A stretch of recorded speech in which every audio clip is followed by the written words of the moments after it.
ពេលហ្នឹងក៏ខ្ញុំដេកបាទដេកក៏គាត់មកចាប់ទាញជើងខ្ញុំវាយបងប្អូនបាទលក្ខណៈថាយើងស្មានថាសពបងប្អូនបាទហ្នឹងហើយ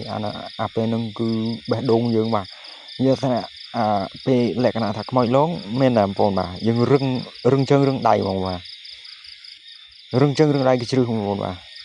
ជំរាបសួរក៏ដូចជាសួស្តីពុកម៉ែបងប្អូនមកកាន់អេពីសូតទី7បាទហ្នឹងហើយត្រូវជាវីដេអូទី7បាទប៉ុន្តែខ្ញុំផុស2ដងដើម្បីបងប្អូនស្រួលមើលអញ្ចឹងហ្នឹងហើយហើយវីដេអូខ្ញុំអត់ដាក់ play ទេខ្លាចជប់ copyright ព្រោះអី YouTube ខ្ញុំរលុយបងប្អូនបាទត្រៀមរលុយអញ្ចឹងបងប្អូនបាទអញ្ចឹងទៅយើងខ្លាចជប់ copyright មានតែ scene ហ្នឹងហើយ original ខ្ញុំចូលចិត្ត original អត់ចេះ copy របស់ណាទេបងប្អូនបាទហើយក៏ពេលហ្នឹងលក្ខណៈថាអ្នកភូមិអញ្ចឹងទៅហ្នឹងហើយអ្នកភូមិអ៊ំនោះលក្ខណៈថាស្គាល់យើងស្រឡាញ់យើងនឹងកូនបកើអញ្ចឹងហ្នឹងហើយគាត់កាលគាត់នៅរស់ខ្ញុំតែងតែទៅលេងទៅមើលរឿងផ្ទះគាត់អញ្ចឹងទៅមើលរឿងខ្មោចជាជ្វាហ្នឹងមែនបងប្អូនគាត់លក្ខណៈថាបន្លាចខ្ញុំហ្មង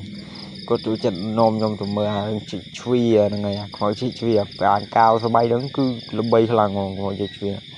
ចុយម្ដាយហិនដាក់ឡងអូបាទយើងពលឹងម្លេះហោះមកយើងនៅក្មេងដល់លក្ខណៈថាពេលហ្នឹងក៏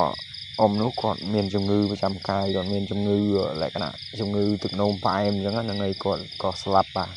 ស្លាប់ពេលគាត់អាយុប្រហែលជាខ្ទង់60ជាងហ្នឹងហើយ60ជាងក៏ស្លាប់បាទហ្នឹងហើយពេលស្លាប់ហ្នឹងគឺខ្ញុំនិយាយថាសំណោះគាត់មែនតើហ្នឹងហើយធ្លាប់តែស្គាល់គ្នាដូចជាម្ដាយបង្កើតបាទហ្នឹងហើយក៏គាត់ស្លាប់ពេលហ្នឹងគាត់ស្លាប់ខ្ញុំអត់បានទៅខ្ញុំបានទៅបន់តិចតួចហ្នឹងហើយខ្ញុំអត់បានទៅដេកនឹងកន្លែងលក្ខណៈថាកណ្ដោសពគេទេហ្នឹងហើយខ្ញុំនៅក្មេងក៏ឲ្យទៅកន្លែងកណ្ដោសពអញ្ចឹងហ្នឹងហើយសេពតែកន្លងបានប្រហែលជាខ្ទង់4ថ្ងៃបងប្អូនណា4ថ្ងៃលក្ខណៈថាពេលហ្នឹងគឺ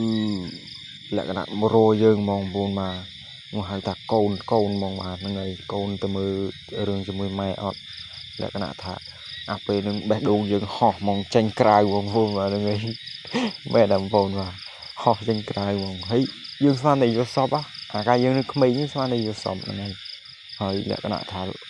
ខ្លួនយើងរឹងក៏ជ្រឹះហ្មងរឹងដៃរឹងជើងអស់បាទខ្ញុំខំហៅម៉ែជួយផងម៉ែអើយជួយផង